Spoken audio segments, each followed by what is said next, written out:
নমস্কার বন্ধুরা, কাকলিস কুকিং শোতে সবাইকে স্বাগত।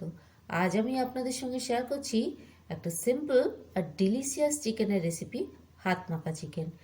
একেবারেই সাধারণ মশলা দিয়ে তৈরি এই রেসিপি শুধু রান্নার পদ্ধতির একটু হেরফেরেই দারুণ স্বাদের তৈরি হয়ে গেছে। আর এটা ছিল আমার আজকের ডিনার রেসিপি, সাথে ছিল পরোটা, সেটাও আমি আপনাদের সঙ্গে শেয়ার করব। তো চলুন দেরি না করে শুরু করি আমার আজকের রেসিপি। আমি এখানে দুটো পেঁয়াজ কুচিয়ে নিচ্ছি, একটা মিডিয়াম সাইজের আর একটা একটু বড় সাইজের। তরকারিতে আপনারা যতটা গ্রেভি চাইবেন সেই হিসাবেই পেঁয়াজটা দিয়ে দেবেন। আমি এখানে খুব একটা বেশি গ্রেভি তৈরি করব না, তাই একটা বড় সাইজের পেঁয়াজ নিয়েছি আর একটা মিডিয়াম সাইজের পেঁয়াজ নিয়েছি। আর পেঁয়াজগুলোকে একদম পাতলা পাতলা স্লাইসের কেটে নিয়েছি। পেঁয়াজগুলো যতটা পাতলা পাতলা করে কাটা হবে, গ্রেভিটাও কিন্তু ততটাই সুন্দর হবে। এই দেখুন, আমি একদম পাতলা পাতলা করে পেঁয়াজের সাইজগুলোকে করে নিয়েছি। আর সাথে নিয়েছি এক টুকরো আদা, আদাটাকে আমি গ্রেট করে নেব। আর এখানে চিকেন নিয়েছি মিডিয়াম সাইজের কারি কাট করা 600 গ্রাম। চিকেনটাকে আমি আধ ঘন্টার জন্য ম্যারিনেট করে রেখে দেবো। এর জন্য দিয়ে দিলাম পেঁয়াজ কুচি, গ্রেট করে নেওয়া আদা, নুন, হলুদ গুঁড়ো, 1 চামচ জিরে গুঁড়ো আর 1 চামচ ধনে গুঁড়ো, আর বড় চামচের 1 চামচ লঙ্কা গুঁড়ো। এই রেসিপিটা একটু ঝাল ঝাল হলেই খেতে বেশি ভালো লাগে। এবার বেশ খানিকটা সর্ষের তেল দিয়ে সব কিছু একসঙ্গে খুব ভালো করে মাখিয়ে নেব। আমি নুন, হলুদ আর জিরে গুঁড়ো যখন দিয়েছি তখন আমার ক্যামেরাটা অফ ছিল, তাই আমি দেখাতে পারলাম না। এখন চিকেনটাকে খুব ভালো করে মাখিয়ে নিতে হবে। নুন এর মধ্যে দেওয়া আছে, তাই একটু যদি চেপে চেপে মাখিয়ে নেওয়া হয় তাহলে পেঁয়াজগুলো একটু নরম হয়ে যাবে আর একটু জল ছাড়তে শুরু করবে পেঁয়াজ থেকে। তাই খুব ভালোভাবে চেপে চেপে ম্যারিনেট করে নিতে হবে মাংসটাকে। চিকেনটাকে খুব ভালো করে মেখে নিয়েছি, এবার আধ ঘন্টা চাপা দিয়ে ম্যারিনেশনের জন্য রেখে দিলাম। আর এই সময় আমি একটা বড় রসুন কোয়াগুলোকে ছাড়িয়ে নিয়েছি। এই রেসিপিতে রসুনটা একটু বেশি লাগবে। আর এখানে আমি পরোটা তৈরি করব, তার জন্য আটা নিয়ে নিয়েছি 2 কাপ। এর মধ্যে দিয়ে দিলাম বেশ খানিকটা কালো জিরে, প্রায় বড় চামচের 1 চামচ কালো জিরে দিলাম, আর দিয়ে দিলাম সামান্য একটু নুন। শীতের শুরু শুরু, এখন একটু ঠান্ডা লাগার ধার থাকবে, আর আমার কথা শুনে আপনারা নিশ্চয়ই বুঝতে পারছেন যে ঠান্ডাটা আমার লেগেছে। তো এই জন্যেই আমি আটাটা কালো জিরে দিয়ে মাখলাম।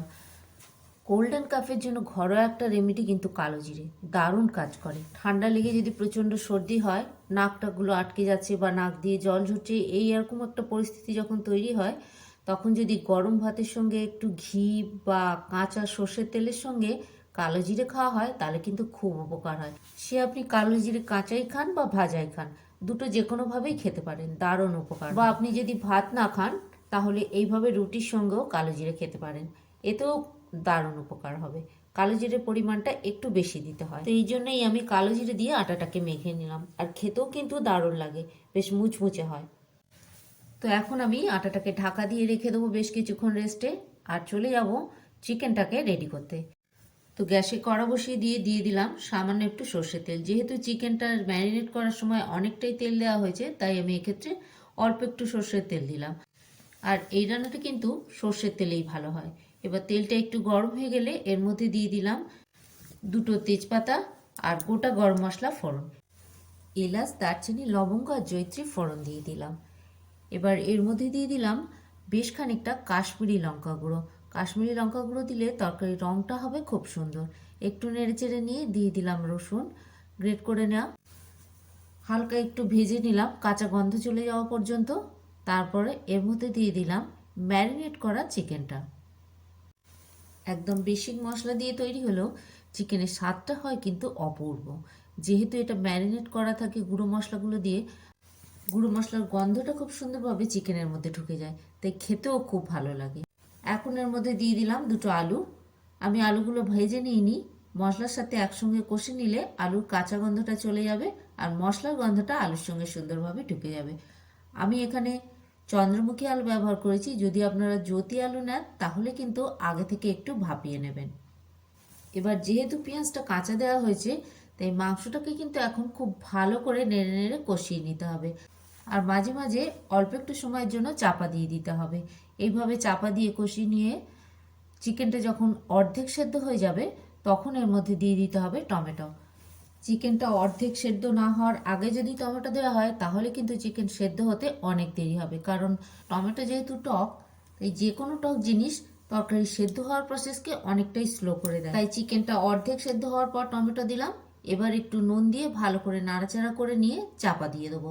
আর যেহেতু নুন দিলাম তাই এখন চিকেন থেকে জল বেরোবে, তাই এখন চাপা দিয়ে একটু বেশি সময়ের জন্য রেখে দেবো। আর এই রেসিপিতে কিন্তু জল দেবো না, চিকেন থেকে যে জলটা বেরোবে সেই জল দিয়েই চিকেনটা সেদ্ধ হয়ে যাবে। আর যেহেতু চিকেন থেকে ধীরে ধীরে জল বেরিয়ে চিকেনটা সেদ্ধ হতে বেশ খানিকটা সময় লাগবে, তাই ততক্ষণ আমি পরোটা ভেজে নেব। আর এখন আমি যেভাবে পরোটাটা বেলছি, এইভাবে যদি পরোটা বেলা হয় খুব মুচমুচে পরোটা তৈরি হয়ে যায়। পরোটা দুরকমভাবে বেলা যায়, একটা হয় শুধু তেল দিয়ে বেলে নিয়ে তেলে ভাজা, আর একটা হয় আটা দিয়ে বেলে নিয়ে তারপর তেল লাগিয়ে তারপরে তেল দিয়ে ভাজা।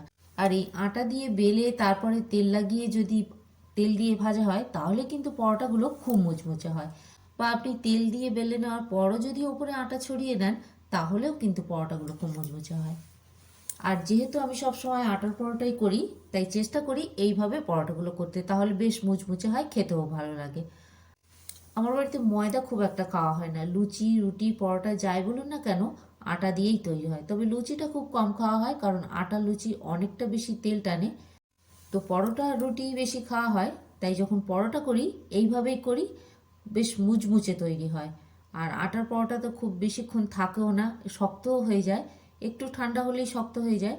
তাই গরম গরম এইরকম মুচমুচে পরোটা খেতে কিন্তু দারুণ লাগে। আর পরোটা ভাজার সময়ও কিন্তু আমি খুব একটা বেশি তেল ব্যবহার করি না, এইভাবে ব্রাশ দিয়ে পরোটার উপরে তেলগুলোকে লাগিয়ে উল্টে পাল্টে ভেজে নিই। কারণ আটার পরোটায় আপনি যতই তেল দিন না কেন পরোটাগুলো কিন্তু একটু শুকনো শুকনো হয়, তাই খুব বেশি তেল দিই না। এইভাবে ব্রাশ দিয়ে তেল লাগিয়ে লাগিয়ে উল্টে পাল্টে পরোটাগুলোকে ভেজে নিই। তো পরোটাগুলো এইভাবে ভেজে নিলাম। এখন দেখে নেবো চিকেনটা, দেখুন কতটা জল বেরিয়ে গেছে, চিকেনটা কিন্তু সেদ্ধ হয়ে গেছে। যেহেতু চিকেনটা অনেকক্ষণ ম্যারিনেট করা ছিল তাই সেদ্ধ হতে কিন্তু খুব একটা সময় বেশি লাগে না। তো আর খুব বেশিক্ষণ ফোটাবো না, এখন এইভাবে একটু নেড়ে নেবো। এইভাবে যদি নেড়ে নেওয়া হয় এই সময়, তাহলে গ্রেভিটা একটু গাঢ় হয়ে যাবে, কারণ পেঁয়াজগুলো সেদ্ধ হয়ে গেছে। এইভাবে নেড়ে নিলে পেঁয়াজগুলো ভেঙে যাবে, গ্রেভিটাও গাঢ় হয়ে যাবে। আলুও বেশ সেদ্ধ হয়ে গেছে, আর চিকেনটাও কিন্তু বেশ সুন্দরভাবে একদম নরম হয়ে গেছে। এই দেখুন কত সহজে ভেঙে গেল। তো হতে কিন্তু খুব একটা বেশি সময় লাগে না, 15-20 মিনিটের মধ্যেই কিন্তু চিকেনটা রেডি হয়ে যায়। আর খেতে কিন্তু দারুণ টেস্টি হয়। আমি আবারও বলছি, অবশ্যই একবার ট্রাই করে দেখবেন। সবশেষে গ্যাসটাকে অফ করে দিয়ে 1 চামচ গরম মশলা দিয়ে আর 1 টেবিল চামচ টমেটো সস দিয়ে ভালো করে নাড়াচাড়া করে নিয়ে চাপা দিয়ে 10 মিনিট স্ট্যান্ডিং টাইমে রেখে দিলেই রেডি হাত মাখা চিকেন। তো কেমন লাগলো আমার আজকের এই সিম্পল ডিনার রেসিপি হাত মাখা চিকেন আর পরোটা, কমেন্টের মাধ্যমে অবশ্যই জানাবেন। ফিরছি অন্য একটা রেসিপি নিয়ে, ততক্ষণ ভালো থাকবেন, সুস্থ থাকবেন, আর ভিডিওটা সম্পূর্ণ দেখার জন্য সবাইকেই ধন্যবাদ।